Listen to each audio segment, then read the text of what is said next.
It was a humid afternoon in Atlanta.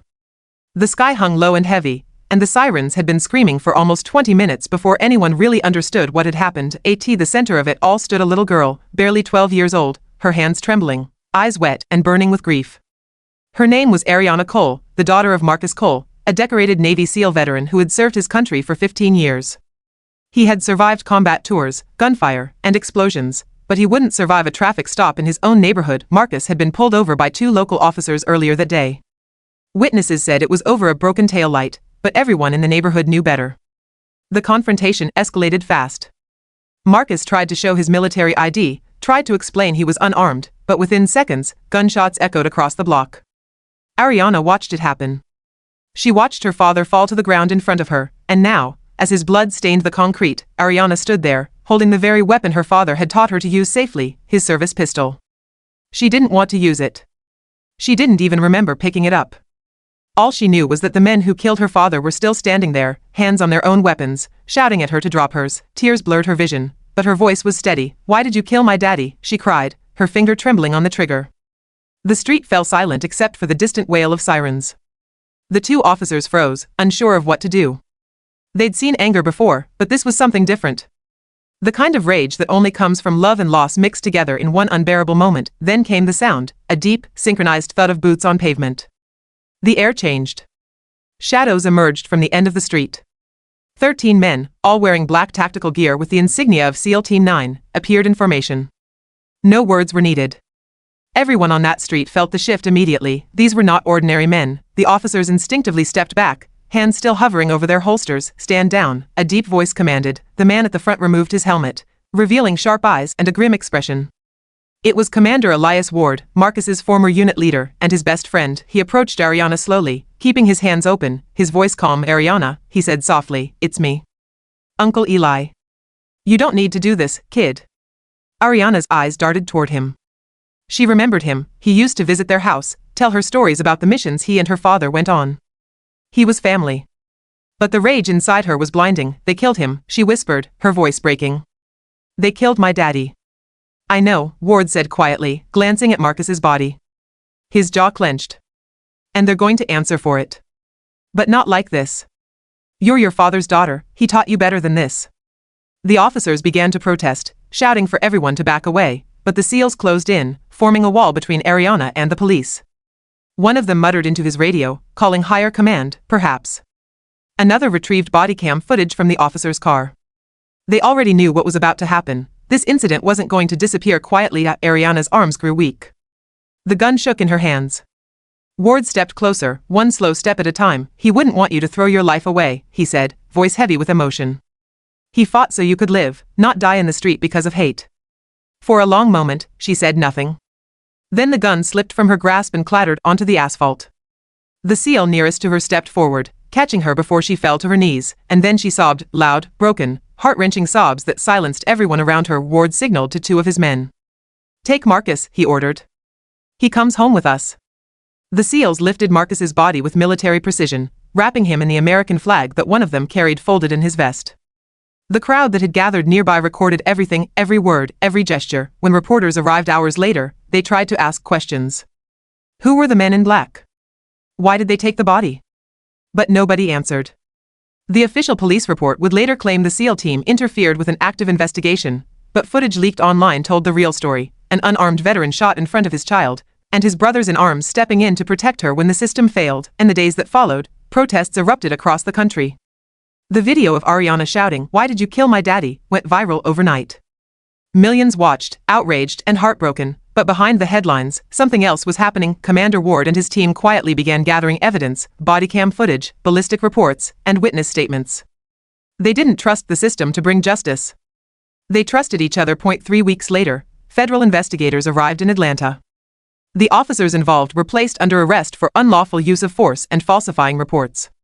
Ward didn't speak to the press, but when asked why he got involved, he simply said Marcus Cole was a hero. He served this country when it didn't always serve him back. We don't leave our own behind. Arianna moved in with Ward's family soon after. She stopped having nightmares after a while, though sometimes, she'd still wake up crying, whispering her father's name. Years later, when she turned 18, she stood in front of a Navy recruitment office wearing her father's dog tags. The clerk asked her why she wanted to join. She smiled through her tears and said, "Because my daddy believed in this country. I just want to make it worthy of him." And as she walked away, a folded flag patch rested on her shoulder, one given to her by Commander Ward himself. The memory of that day, of the sirens, the gun, the tears, never left her. But neither did the lesson her father taught her. Real strength isn't in revenge, it's in standing tall when the world tries to break you. It had been 3 years since that day on the hot Atlanta street. The day Arianna Cole's life split in two. She was 15 now, living under the guardianship of Commander Elias Ward, her father's closest friend and a man who carried his own ghosts. Ward's home was quiet, disciplined, walls covered with photos of his fallen brothers, the flag folded neatly in a glass case above the fireplace. Every morning, before dawn, he still rose as if answering a call to duty. And every morning, Arianna followed him outside to train, running. Drills. Balance. Focus. He never called it military training, but she knew what it was. "Your father used to say discipline keeps the darkness away," Ward told her once, handing her a canteen. "And you've got more strength than most grown men I've seen." Arianna nodded silently, her eyes sharp and tired beyond her years. She didn't smile much anymore, not since her father's death. But that strength, that fire inside her, was something even Ward couldn't extinguish. One evening, as they sat at the dinner table, the TV flashed with breaking news. Another unarmed veteran had been killed in a neighboring state. The same department that had tried to cover up Marcus Cole's case was involved again. Arianna froze. Her fork slipped from her hand. "They didn't learn," she whispered. Ward muted the TV and leaned back. "The world's slow to change," he said. "That's why we keep fighting." But that night, Arianna couldn't sleep. She opened her laptop, scrolling through old news articles, watching the footage of her father's death for what felt like the 100th time. Each replay carved a deeper scar in her heart. Then she noticed something strange, an old, blurred photo buried in the report files. It showed one of the officers shaking hands with a man wearing a security contractor badge. The caption read, "Local PD partner with private defense firm Iron Shield Tactical." Arianna had heard that name before. Her father had mentioned it once years ago, during dinner. "Never trust those guys," he'd said. "They're not soldiers, they're businessmen with guns." And suddenly, something clicked. By the next morning, she'd pieced together a thread that led to a shadow network, a private company training local cops with combat-level tactics, funded by federal grants and protected by classified contracts. Iron Shield Tactical had ties to multiple accidental shootings involving veterans, especially black servicemen. It wasn't random. It was systemic. Arianna took the file to Ward, dropping the printed pages on his desk. "They killed my dad for a reason," she said quietly. "He found out something they didn't want exposed." Ward's eyes darkened as he scanned the documents. "You're saying this goes higher than the department?" "I'm saying it goes to DC," she said. "And I'm going to finish what he started." Ward stared at her for a long moment. Then he exhaled slowly. "You're just like him," he murmured. "Stubborn as hell." The next few weeks were a blur of secret meetings and long drives. Ward contacted his old SEAL unit, the same 13 men who had surrounded the cops that day. Some were retired, others working in covert security, but all of them answered the same way, "For Marcus? We're in." They formed a quiet alliance, moving like shadows, tracking financial links, gathering video evidence, hacking through encrypted systems. One night, they uncovered a hidden folder labeled Project Sentinel. Inside were confidential memos showing Iron Shield was experimenting with an AI-based threat detection system that tagged veterans with PTSD as potential risk targets. Marcus Cole's name was in the file. That was the day Arianna stopped being just a grieving daughter. She became a soldier. Weeks later, under the cover of darkness, the team infiltrated Iron Shield's private facility on the outskirts of DC. Ward led the entry, Arianna by his side, dressed in tactical gear fitted perfectly for her size, a custom set made from her father's old vest and boots. The place was silent except for the hum of servers and the flicker of blue lights. Data drives, hard copies, surveillance feeds, everything was there. Ward downloaded files while the others secured the perimeter. Suddenly, alarms blared. Floodlights snapped on. Dozens of armed guards swarmed from the corners. Ward's voice cut through the comms. "Extraction point Bravo, now." But Arianna didn't move. She'd found a sealed office with a nameplate, Director Lang, Iron Shield Tactical. Through the glass, she saw a man inside, calm, smoking a cigar, watching the chaos unfold on his monitors. She stormed in, gun raised. "You killed my father," she said coldly. Lang smiled, unfazed. "Your father dug too deep, kid. He didn't understand business. But you're smart. I could use someone like you." Arianna's hand tightened around the pistol. "You think this is about business?" she hissed. "It's about blood." Before Lang could reply, Ward burst in and disarmed him with a single blow. "Not today," Ward said, voice like steel. They dragged Lang out, handed him to federal agents waiting outside. Within days, Iron Shield Tactical's files went public. The entire country erupted in outrage. Protests filled the streets again, but this time, there was evidence of names, numbers, documents. Marcus Cole's story became the spark that exposed a nationwide corruption web. Months later, Arianna stood before her father's grave in Arlington National Cemetery. Her uniform was crisp, her hair tied neatly, the seal insignia on her shoulder gleaming in the sun. Commander Ward stood behind her, proud but silent. She placed a medal on the headstone, the Navy Cross, awarded posthumously to her father for his service and sacrifice. "Dad," she whispered, "they finally heard you." A single tear rolled down her cheek, but this time, it wasn't from pain. It was from peace. Ward put a hand on her shoulder. "You did good, kid. Your father would be proud." Arianna looked at the horizon, the wind lifting the flag slightly. "No," she said softly. "He'd say the mission's not over." The rain fell hard against the concrete courtyard of the Naval Academy. It was 4:37 a.m., and most of the cadets were still asleep, except one. Arianna Cole was already outside, running laps in the downpour, her breath visible in the cold air. The years had changed her. At 18, she was taller, leaner, and her eyes carried the quiet intensity of someone who had seen the world's darkest corners far too soon. Each stride, each push-up, each drop of sweat was more than training. It was a promise to her father, a promise to herself, a promise to finish what she'd started. Commander Ward had warned her what the military could do to people who asked too many questions. But Arianna wasn't afraid of questions anymore. She was afraid of silence. A month into her naval intelligence program, she noticed something strange. Certain instructors avoided eye contact when her last name was mentioned. Her access requests to certain archives were quietly pending. And twice, she found her dorm room had been entered without authorization. She started to dig. One night, using Ward's old decryption key, she accessed a classified naval communications network. Buried deep within a restricted database, she found an encrypted memo labeled Sentinel Revival. Her pulse quickened. Iron Shield Tactical had been dismantled. She'd seen it herself. But this file had a timestamp from just 3 weeks ago. She clicked it open. The document revealed a shocking truth. Iron Shield had never truly been shut down.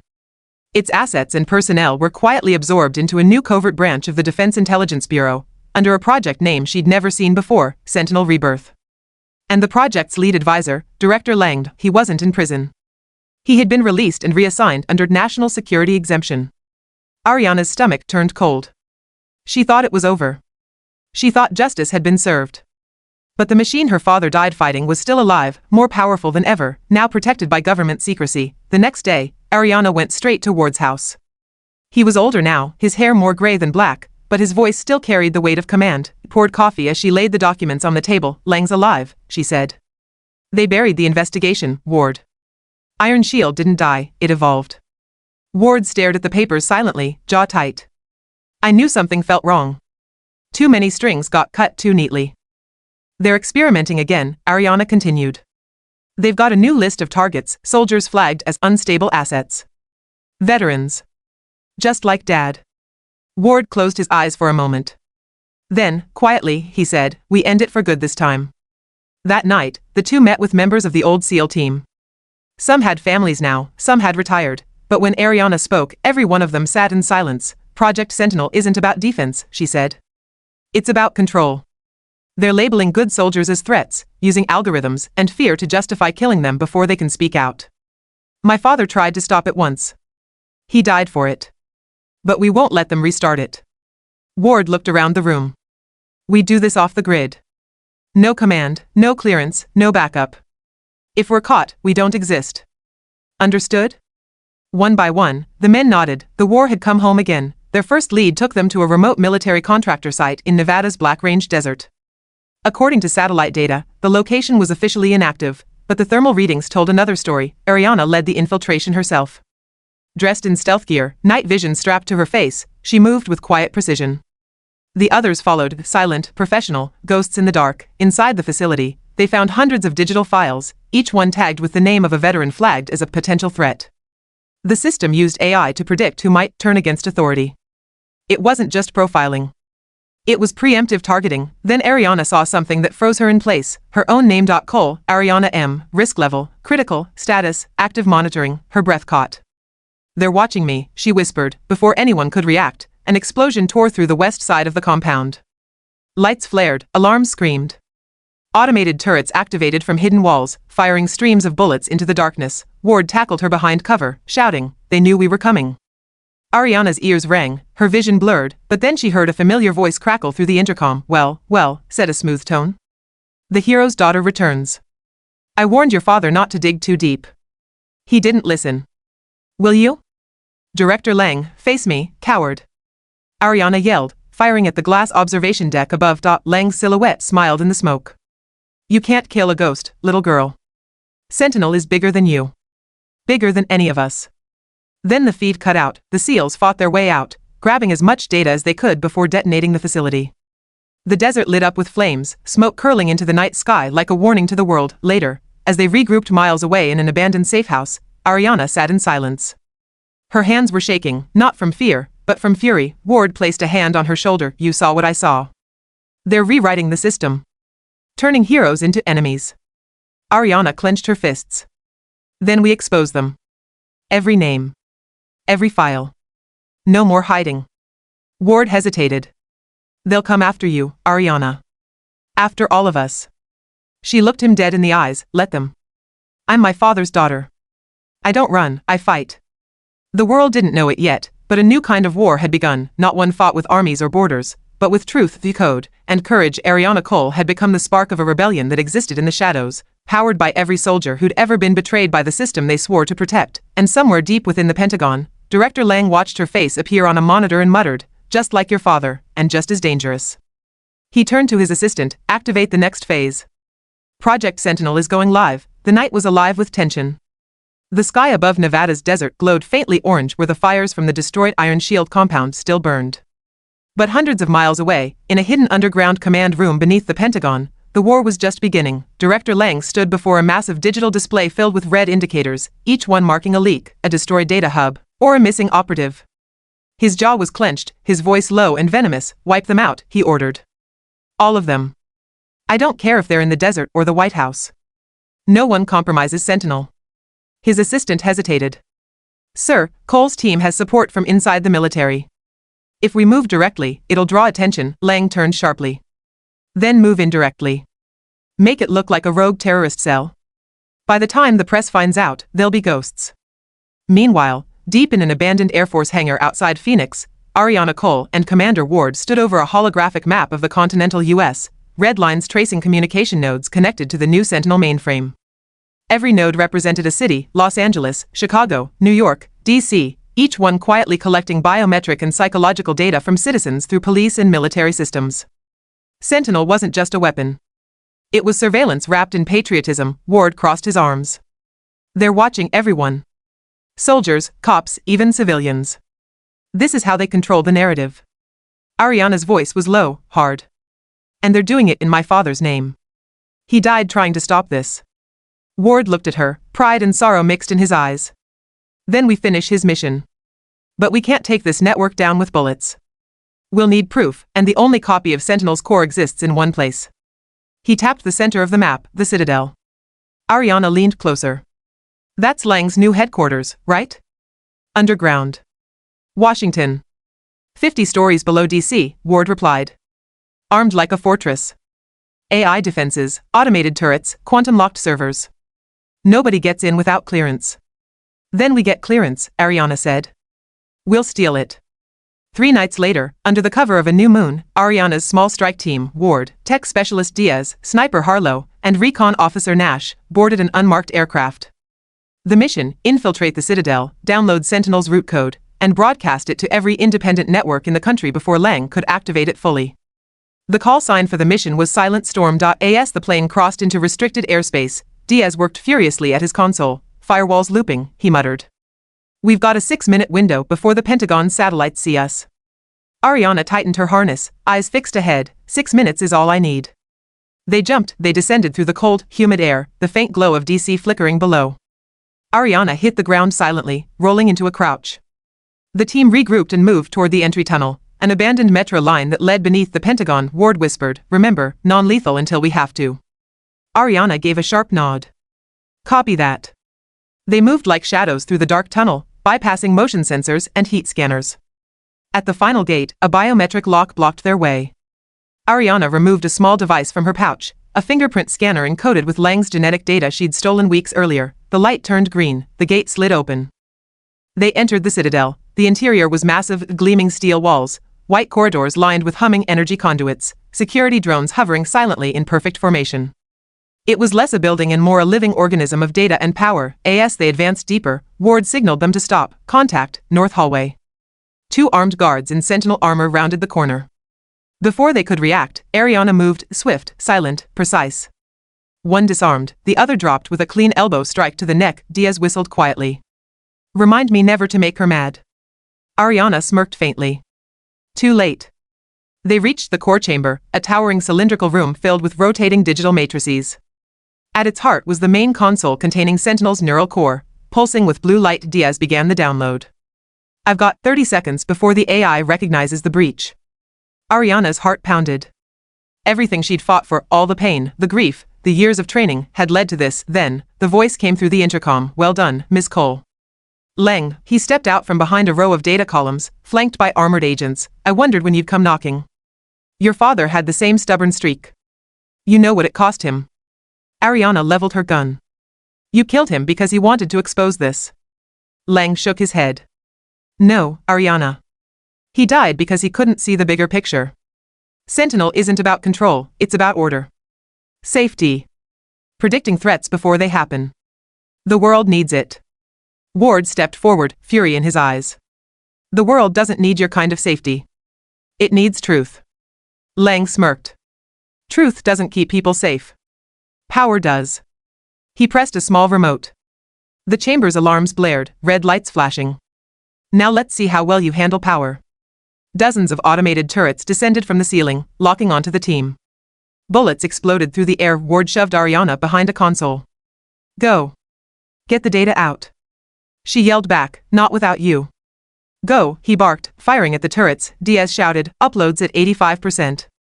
Just 10 more seconds. Arianna rolled from cover, taking down 2 agents with flawless precision. Sparks lit the room. She reached Diaz's station just as the upload hit 100%. Done, he yelled. Arianna hit the transmit command. Across the world, encrypted news networks, independent journalists, and whistleblower feeds began receiving the files, proof of Sentinel's corruption, its targeting algorithms, its secret assassinations. Leng's face twisted in disbelief. You don't know what you've done. Arianna stared him down. No, I know exactly what I've done. I set my father free. The main console overloaded, sending a surge of blue light through the room. Leng's agents scrambled, the walls shaking as systems failed. Ward grabbed Arianna's arm. Time to go. They ran through the collapsing corridors, flames chasing them through the tunnels. Hours later, dawn broke over Washington, D.C. as the world woke to chaos. News outlets across the globe broadcast the leaked files. Governments demanded answers. Protests erupted. Project Sentinel was no longer a secret. It was a scandal that threatened to tear apart the entire intelligence community. Leng was gone. No one knew if he survived the explosion. But somewhere, in a quiet safe house outside the capital, Arianna stood by the window, watching the sunrise. Ward limped in, holding 2 mugs of coffee. You did it, kid. She shook her head slowly. No. I just pulled the trigger. Now the world has to decide what comes next. Ward looked at her, proud but wary. You think Leng's gone? Arianna's gaze hardened. No. Men like him don't die, they hide. And when they come back, she chambered her sidearm and set it on the table. I'll be ready.